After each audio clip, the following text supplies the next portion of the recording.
Before the age of satellite, smartphones and GPS, the humble crackle of a long-wave radio carried words that could mean the difference between safety and disaster. You might stumble across foreign voices, music or static, and then, just beyond the noise, the familiar strains of "Sailing By," followed by one of Britain's most enduring broadcasts, the shipping forecast. For over 150 years, mariners around the British Isles have trusted it. It is more than weather. It is tradition, culture, and for many at sea, survival. Our story begins with Admiral Robert Fitzroy, captain of HMS Beagle, who later became the founder of the UK Met Office in 1854. After tragic shipwrecks in the mid-19th century, Fitzroy began issuing the first storm warnings, telegraphed to coastal towns and displayed at ports. By the 1920s, with the rise of broadcasting, the BBC began transmitting the shipping forecast, giving Britain's sailors daily information about conditions at sea. It became a nightly ritual. Long before television dominated the living room, the shipping forecast was a lifeline carried on the airwaves. A voice of authority and reassurance in a dangerous world.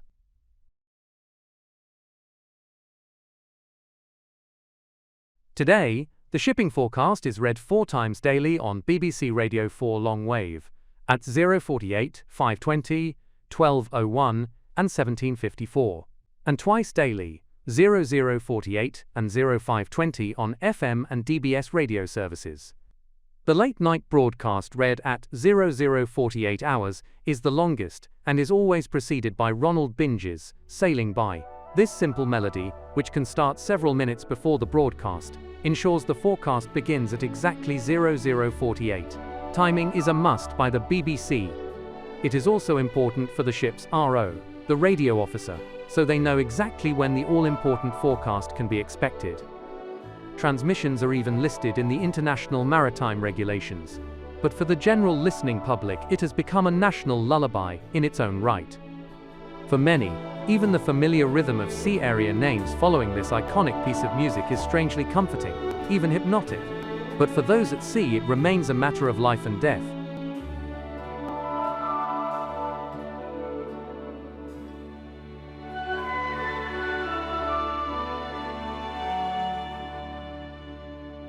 As you would expect from the BBC, the weather forecast follows a strict protocol. In truth, the order of the information is dictated by the Maritime and Coastal Agency, who request data from the UK Met Office. The BBC announcer just simply follows a script timed to be completed in 11 minutes or slightly less. All hell is to pay if the announcer crashes the 1 AM news and hand over to the World Service.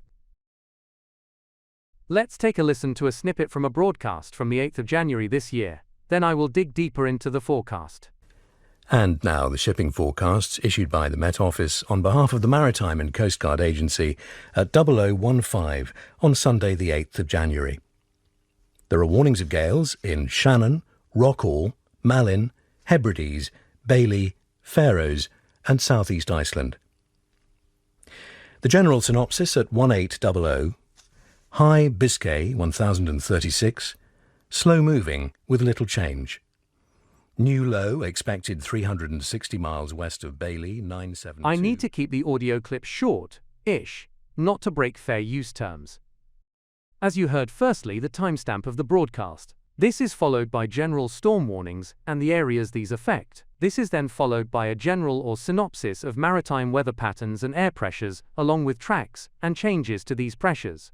From this section alone of this broadcast, a skilled navigator can create a pressure chart for the whole of the coastline of Northern Europe. The forecast always starts off with gale warnings and the shipping area that the warning affects. A gale is classed as a wind with the strength of 8 or more, based on the Beaufort scale, another British system adopted worldwide.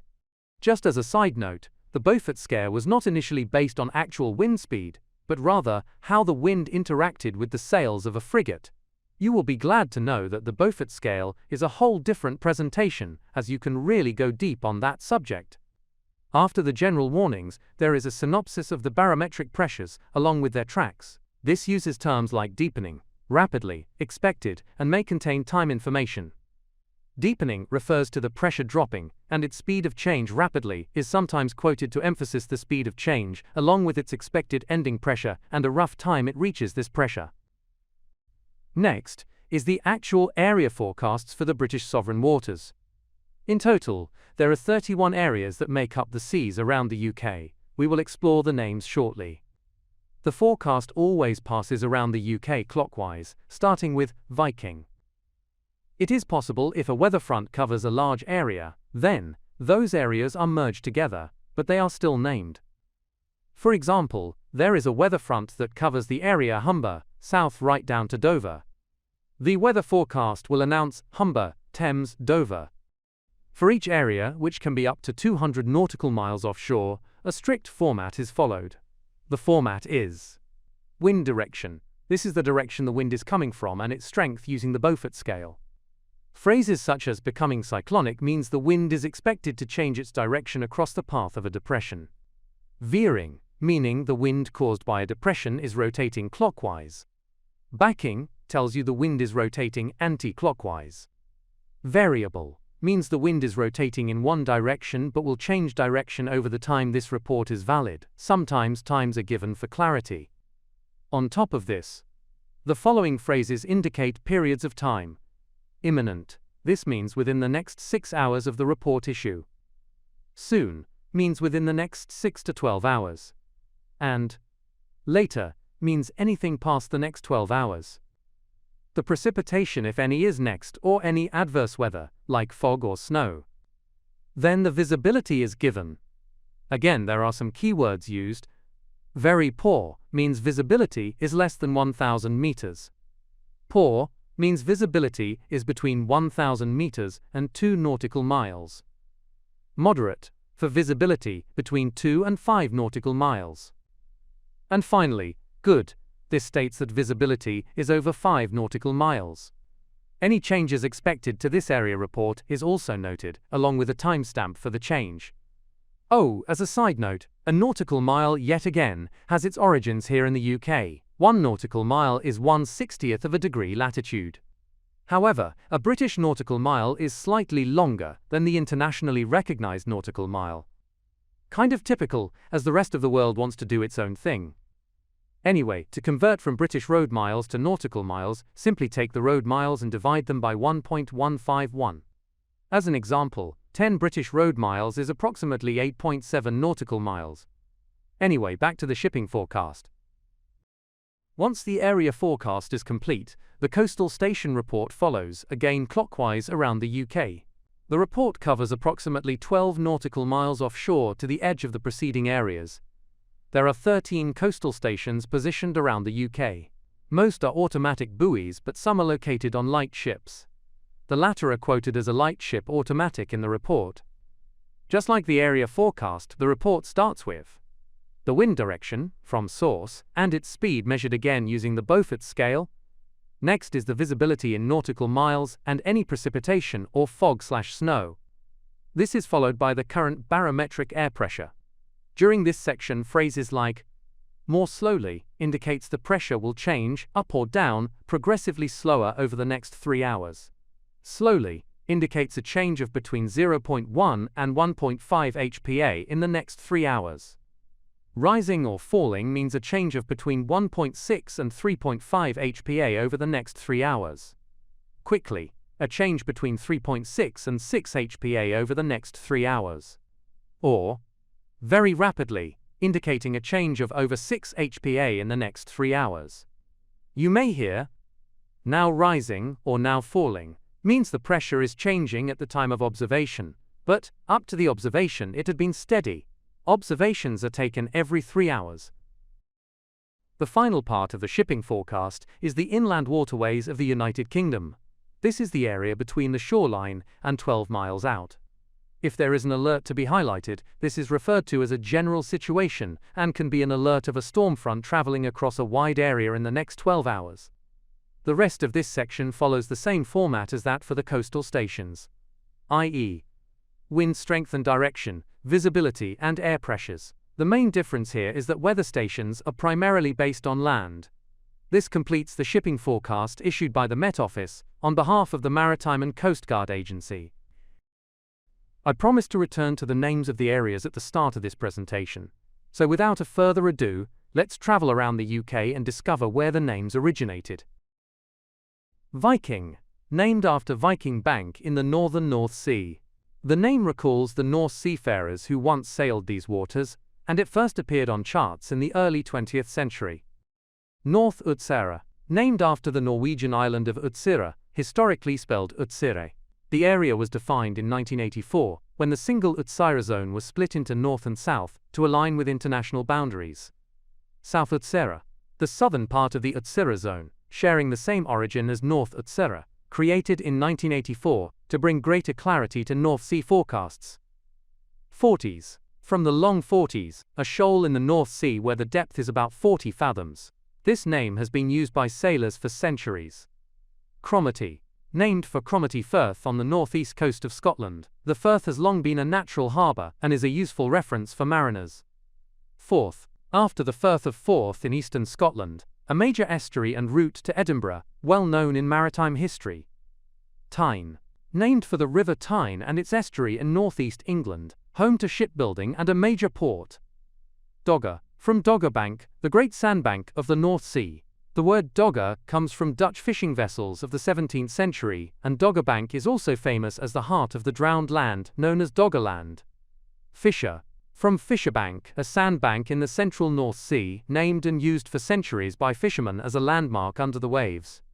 German Bight. Named for the broad coastal bight off Germany, the Netherlands, and Denmark. It describes the curve of the coast, rather than a single feature. Humber. Named for the Humber estuary on England's east coast, a key trading waterway since Roman times. Thames. From the River Thames and its estuary, leading to London. This name has been in the forecast since the earliest broadcasts in 1924. Dover. Named for the port and town of Dover, the gateway to the English Channel, long a vital crossing point between Britain and Europe. Wight. Named after the Isle of Wight off southern England, this name has been in use in the forecast since the 1920s. Portland. After the Isle of Portland and Portland Bill, a headland notorious for dangerous tides and races, a natural warning for sailors in the English Channel. Plymouth. Named for the city and port of Plymouth in southwest England, long a naval base and departure point for exploration. Biscay. Referring to the Bay of Biscay, off western France and northern Spain, a stormy sea, infamous in maritime history. Trafalgar.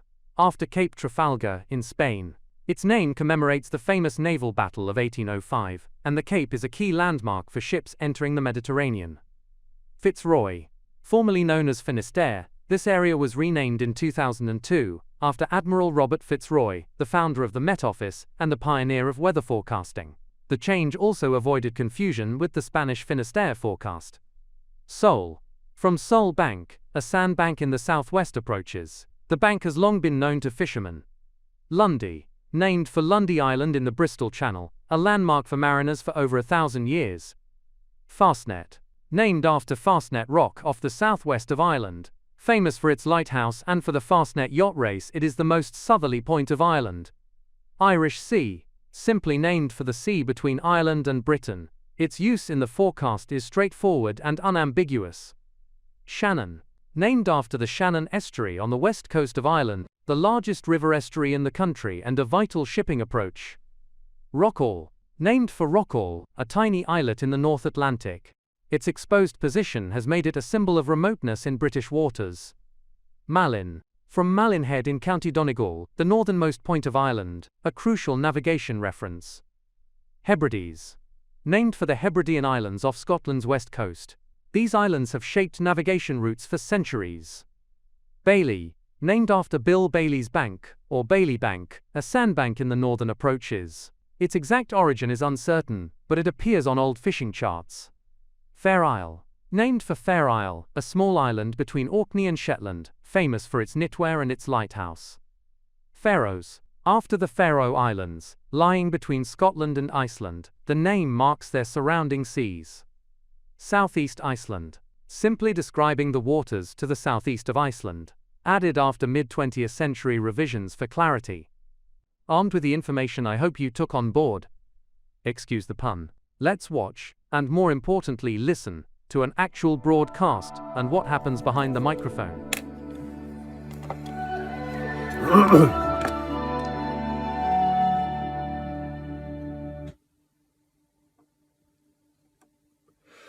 This is BBC Radio 4, and now the shipping forecast issued by the Met Office on behalf of the Maritime and Coast Guard Agency at 0015 on Thursday, the 10th of November. There are warnings of gales in Viking, North Utsira, 40s, Cromarty, Forth, Tyne, Dogger, Fitzroy, Seoul, Irish Sea, Shannon, Rockall, Malin, Hebrides, Bailey, Fair Isle and Faroes. The general synopsis at 1800. Atlantic low 970, expected southeast Iceland with little change by 1800 Thursday. The area forecasts for the next 24 hours. Viking, North Utsira, South Utsira. Southerly or southwesterly 5 to 7, occasionally gale 8, except in South Utsira. Rain, good, occasionally poor. 40s, Cromarty, Forth, Tyne, Dogger. Southwest 5 to 7, increasing 7 or gale 8, rain at first, good, occasionally moderate at first. Fisher, German Bight, Humber. Southwest 5 to 7, perhaps gale 8 later, except in Humber, occasional rain at first, good, occasionally moderate at first. Thames, Dover, White, Portland, Plymouth. Southwest 5 or 6, occasionally 7 in Thames and Dover, showers, good. Biscay, southwest 3 to 5, backing southeast 4 or 5, showers, good. Trafalgar, variable 2 to 4, becoming northeasterly 5 or 6 in southeast, and southerly 5 in far northwest, mainly fair, good. Southeast Fitzroy, southwesterly, backing southeasterly 3 to 5, showers, good. Northwest Fitzroy, Seoul, southerly or southwesterly 5 to 7, increasing gale 8 in west, perhaps severe gale 9 later in far northwest Seoul, showers, good. Lundy Fastnet, Irish Sea, southwest 6 or 7, occasionally gale 8 in Irish Sea, perhaps gale 8 later elsewhere, showers, good. Over its history, the shipping forecast has saved countless lives. By warning of approaching gales, storms, and poor visibility, it has helped keep Britain's seafarers safe for more than a century and a half. Even in the digital age, when apps and GPS can provide weather data instantly, the shipping forecast still matters. Its reliability, its reach, and its cultural weight make it unique in the world. As long as the British Isles are surrounded by sea, the voice of the shipping forecast will continue to guide those who work upon it. And so, as we close, we return once more to the music that has accompanied it for decades, Sailing By.